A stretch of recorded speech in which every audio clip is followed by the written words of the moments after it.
Romans chapter 6 verse 23. The wages of sin is death. Ang bayad raw ng kasalanan ay kamatayan. Dumating daw ang kamatayan sa mundo dahil sa kasalanan. Ang daming naniniwala itong mga Kristiyano ay naniniwala nito. Totoo po ba ito o hindi?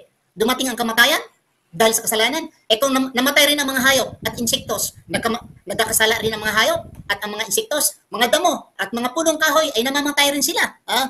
Nagkakasala rin sila dahil dumating ang kamatayan dahil sa kasalanan.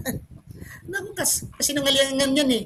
Mga kapatid, hindi pa nalikha ang tao ay ginawa na ng Diyos sa amin mga Muslim, nilikha na ni Allah ang kamatayan at buhay. Dahil yung nilikha niya ang buhay, nilikha rin din niya ang kamatayan. Dahil siya lamang ang walang kamatayan. Kullu nafsin da'ikatul maut, sabi ng Allah. Lahat ng may buhay ay mamamatay. Hindi pa nalikha ang tao. Sinabi na ng Allah.